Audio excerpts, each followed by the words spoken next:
আগের পার্টের ভিডিওটা যেখান থেকে শেষ করেছিলাম এই ভিডিওটা সেখান থেকেই শুরু।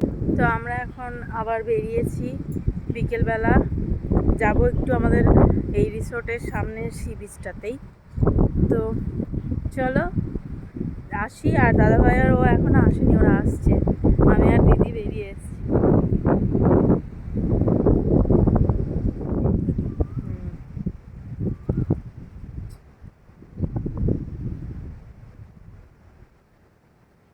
দেখো কি সুন্দর লাগছে।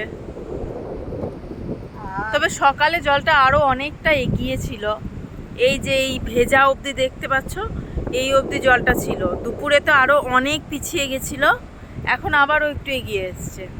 এই যখন জোয়ার চলে আসবে তখন আবার এই অবধিই চলে আসবে।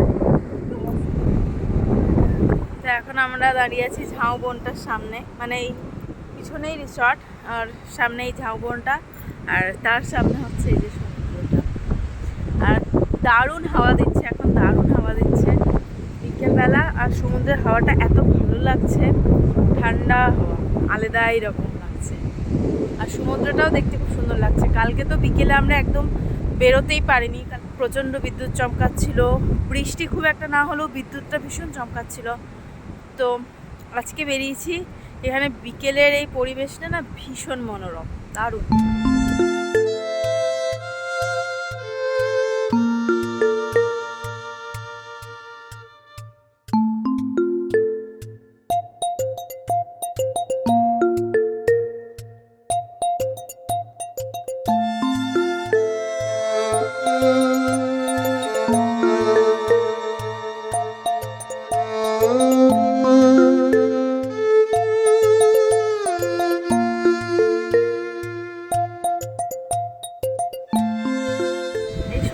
ধারে এখন মানে পরন্ত বিকেলে সূর্য আর প্রায় ডুবে গেল বলে তোমরা কি বুঝতে পারছো? সূর্য আর জাস্ট হয়তো কিছুক্ষণের কয়েক মুহূর্তের জন্য আছে, তারপরে হয়তো সূর্য ডুবে যাবে। আর এই মুহূর্তটাই সমুদ্রের ধারে এক মানে বেশ মিষ্টি একটু হাওয়া দিচ্ছে। দিনের বেলায় যেহেতু রোদে রোদে প্রচুর ঘুরেছি, তাই এতটা ট্যান পড়েছে ভাবা যায়, মানে আমার মুখটাতেও এরকমই ট্যান পড়েছে। যাই হোক, তো এখন এখানে হেঁটে বেড়াতে এত ভালো লাগছে, এতই ভালো লাগছে, দারুণ দারুণ। যদিও আমি মানে পাহাড় ভালোবাসি বেশি, কিন্তু সমুদ্রও আমার ভালোই লাগে। তবে হ্যাঁ, একটা কথা ঠিক যে এখানকার সমুদ্রের জলের রঙের চেয়ে পুরীর সমুদ্রের জলের রঙটা কিন্তু সুন্দর। যদিও দুটোই একই সমুদ্র, কিন্তু তাও যারা পুরী গেছো তারা এটা বুঝতে পারবে যে এখানকার সমুদ্র আর পুরীর সমুদ্রের মধ্যে হালকা একটু ফারাক আছে। মানে পুরীটা একটু বেশি সুন্দর লাগে, হয়তো অন্যরকম কিছু মাহাত্ম্য, বা হয়তো সত্যিই জলের কালারটা একটু অন্য, কিন্তু আমার এটা লেগেছে। আমি 6-7 মাস আগেই পুরী গেছিলাম, তো এখানেও সুন্দর, কিন্তু ওটা যেন আরেকটু বেশি সুন্দর। তো যাই হোক, এখন এখানেই এভাবেই বিকেলটা এনজয় করি। তো চলো আবার একটু পরে তোমার সঙ্গে দেখা হচ্ছে। দাদাভাই দুবার বিদ্যুৎ চমকালো, কিন্তু বিচ থেকে এখন আবার আমাদের রিসোর্টেই এলাম। আর রিসোর্টে এসে এই সমুদ্রের ধারেই বসে আছি, কিন্তু রিসোর্টের ভিতরে বসে আছি। দারুণ হাওয়া দিচ্ছে, হাওয়াটা বিকেল থেকেই দারুণ দিচ্ছে। তো এটাই মনে হচ্ছে যে কালকের বিকেলটা আমরা একদম এনজয় করতে পারিনি। এত মেঘ, এত বৃষ্টি খুব একটা হয়নি, কিন্তু এত মেঘ ডাকছিল, বিদ্যুৎ চমকাচ্ছিল, বেরোতেই পারিনি। আর ওই ছিটছিড়ে বৃষ্টি হচ্ছিল গোটা সন্ধ্যেটা ধরেই। তো আজকে কিন্তু দারুণ লাগছে, মানে অ্যাম্বিয়েন্সটাই আলাদা আজকে। তো চলো এখন এই ভিউগুলোই এনজয় করি। তো এখন আমাদের চিকেন পকোড়া চলে এসছে, ইভিনিং স্ন্যাক্স। এই যে সামনে সমুদ্র, দেখাতে পারছি না, দেখা যাচ্ছে না অ্যাকচুয়ালি লাইটের জন্য, না যাচ্ছে না। যাই হোক, তো এখানে বসে বসে সমুদ্র এনজয় করতে করতেই আজকে সন্ধ্যের স্ন্যাক্সটা খাবো, কারণ আজকে আবহাওয়াটা ভালো আছে।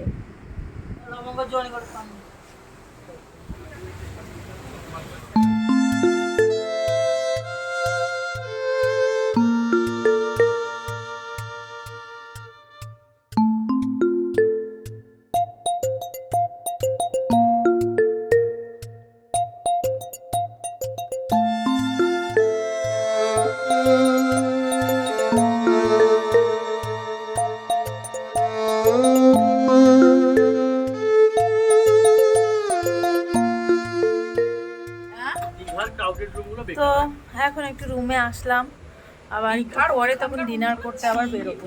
আবার তো রুমেই থাকি, ফ্রেশ হই। রোদেগুলো কিন্তু স্থায়ী রোগ। তো এখন আমরা আবার চলে এসেছি ডিনার করতে। তো চলো ডিনার করি আর দেখি ডিনারে আজকে কি আছে।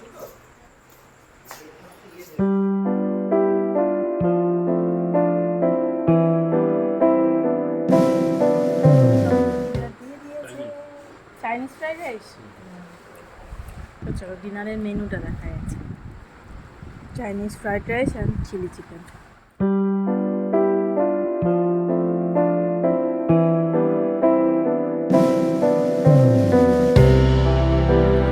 অর্ধেক খা। আমাদের ডিনার কমপ্লিট করার পর আমরা একটু কোল্ড ড্রিঙ্কস আর আইসক্রিম নিতে গেছিলাম। তো আমার আজকের ব্লগ এটুকুই। ভিডিওটা ভালো লাগলে লাইক শেয়ার অ্যান্ড সাবস্ক্রাইব করে দিও। চলো বাই।